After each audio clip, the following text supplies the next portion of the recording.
Hey everyone, my name's Sarah Lavonne and welcome back to my YouTube channel. Today is a very special day because I am gonna be speaking to you partners, giving you my 3 things that I'm gonna suggest after having seen thousands, literally over 5,000 births, watching the partners, of 3 things to do in the birth room to be the most helpful, be the most connected, and then be the most supportive birthing partner you can be. But before I do that, make sure you subscribe down below, make sure you follow me on Instagram, and then let's get learning together.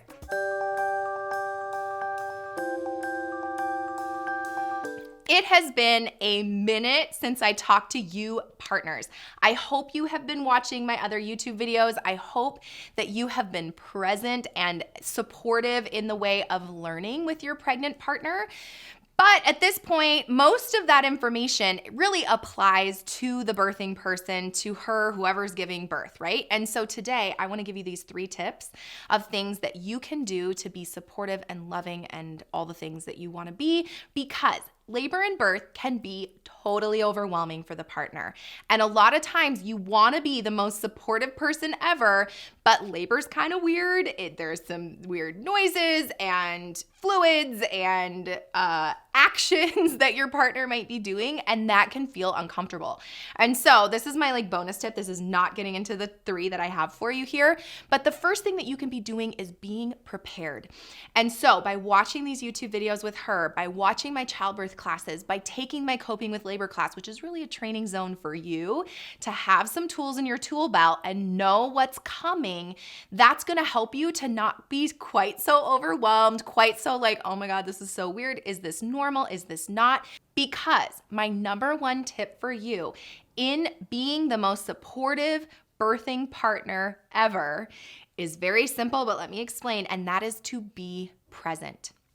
Okay, connect with your birthing person, your partner, at a heart level, right? And this is for a physiologic reason, to help labor progress. I promise you it actually continues labor going forward rather than getting stuck in labor. But that presence automatically allows you to see things that maybe you wouldn't see if you were distracted by everything else going on along the way.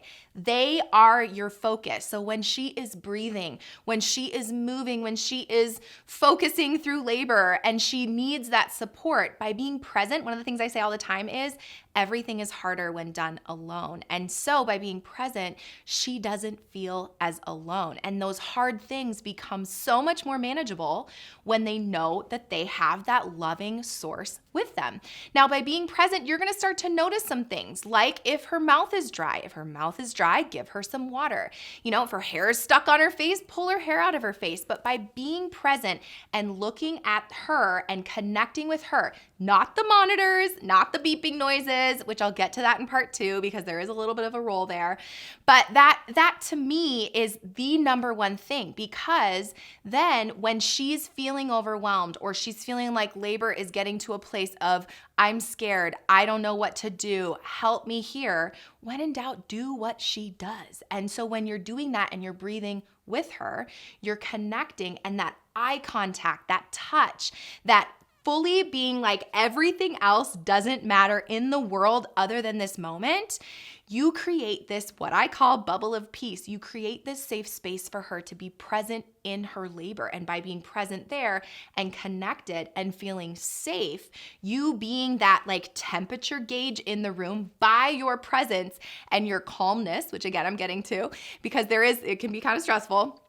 But by being present and being calm with her, she looks to you, and all of a sudden it's like, oh, okay, they're my gauger, they're my pacer. If you're a runner, you get that pacer to keep you going, you become that. And when you connect on that level, labor becomes so much more meaningful, so much deeper, where you now have a shared experience of something that you have overcome that was challenging or hard. Hard doesn't mean traumatic, hard doesn't mean bad, but it means that you overcame together, that it wasn't 2 separate experiences, that you together conquered and birthed this baby. Even though you're not the one giving birth, that you together can go through the experience and she can never feel alone. That is my first tip for you. If you hear nothing else I say today, don't even worry about it, because if you can do this, you will be a supportive partner for your laboring person, okay? Now, number 2. And this gets into your needs, because I think a lot of times for partners, when they're in the birth room, it becomes, well, it's all about them and my needs don't matter. And there's a little bit of truth to that, right? Like they're the one laboring and birthing the baby and going through the stressful situation. And so that's sort of a prequel for part 2, where it's not about you, but it also kind of is about you in some ways. This is likely your baby. And if it's not technically your DNA, but you're going to be a supportive person in the labor room, you're allowed to have your own birth experience.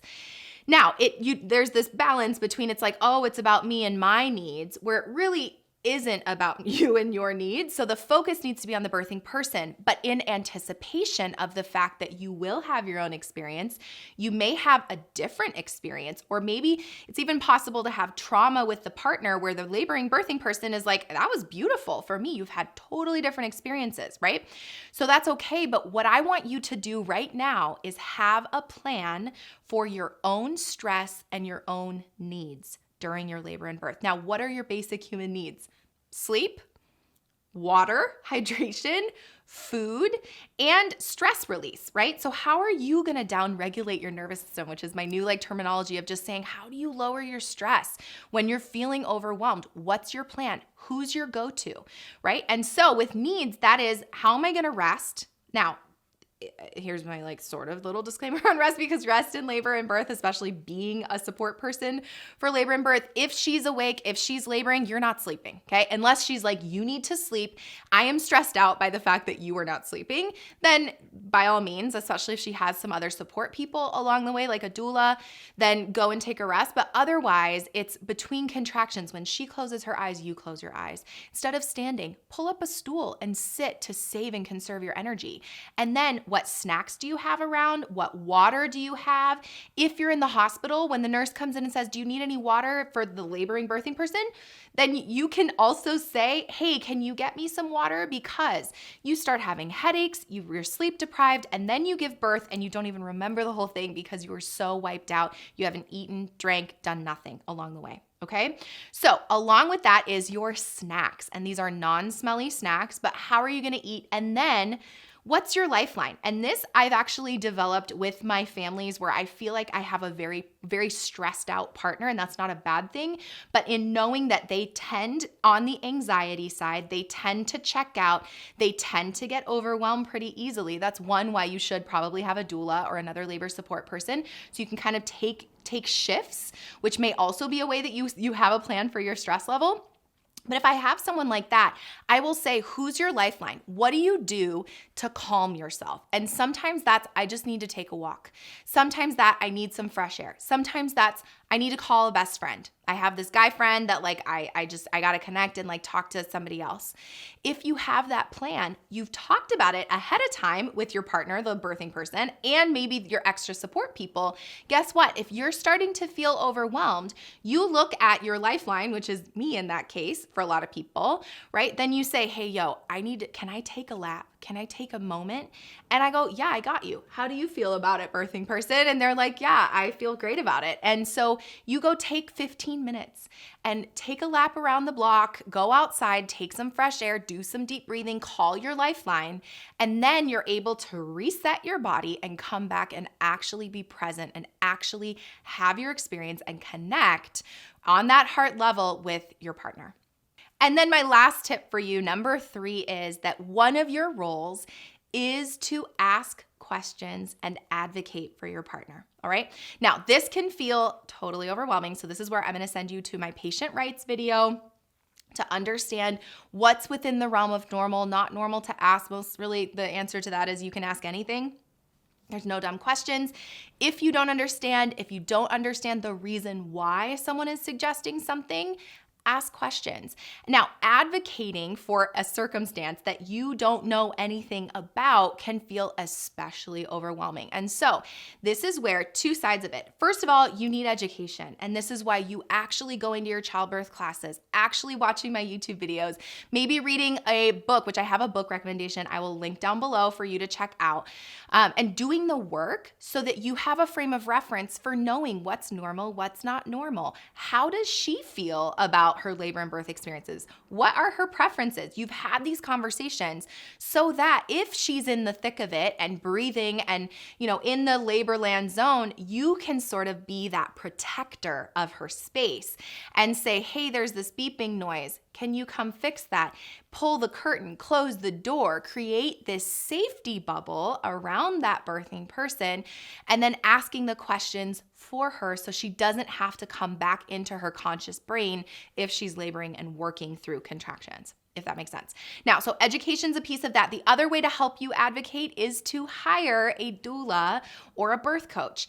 This is something the service that I provide to my clients, and many people do through the form of being a doula. Now, the point of a doula, and you can see my other doula videos for this because I do have videos on that, but the idea is that we're not there to advocate for you. We're there to help you know how to speak up for yourself, because in the moment you might be like, deer in the headlights, and they're like, do you have any questions? And you're like, and you look at me and I go, yeah, actually, I know we spoke about this prenatally because I'm paying attention to everything going on in the room.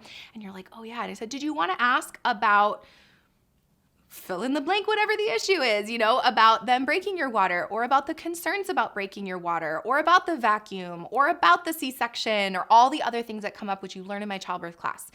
So I prompt you to ask that question. The other thing with being an advocate and down-regulating your stress that a doula can help with is all of a sudden there's something weird going on. She's or crying or freaking out about something, or the nurses are doing something that don't make sense to you. You can look at your doula or your birth coach and be like, is this normal? And constantly I'm doing this with partners where they're like, is this okay? And I'm like, it's really good. Or next time when the nurse comes back, why don't we ask about this?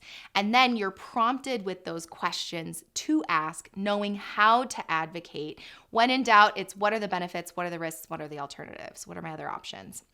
So you want to prepare to be able to advocate for your partner. Now, they can advocate for themselves as well, but it adds this extra layer of safety with some of your key words being safety, confidence. I say down regulation, but that's a little fancy for just being calm and creating an environment of peace in the room. And when she knows that she has that layer of protection that's going to ask the questions that you've talked about ahead of time, that knows the same thing that she knows about what can happen in labor and birth, so you're sort of on the same page, that is truly being a very supportive birth partner. Thank you so much for being with me here today. I know that I've mentioned a bunch of classes. I will link everything down in the description box down below. Really, my suggestion for you is my all-class bundle. If you take the all-class bundle, that is a full childbirth class and coping with labor, which whether or not she wants an epidural or not, I suggest all of that. That helps you labor at home, that helps you stay calm and have some tools in your toolbox to go, oh, I know what I can do here to be helpful. I'll link that down below. And then let me know what you found to be most helpful. If you've been through birth already, share your wisdom of what she found helpful during your birth, or what you found to be really confidence building as far as what you've done to be a supportive birth partner in the comments down below. And then make sure you subscribe, because I'm gonna be back for part 2, which is what not to do in the birth room after you already know and are filled with the confidence and enough plan with these 3 tips of what to do in the birth room. Thank you so much for being with me here today. And then until next time, don't forget to flex and flow, and I will see you soon. Bye.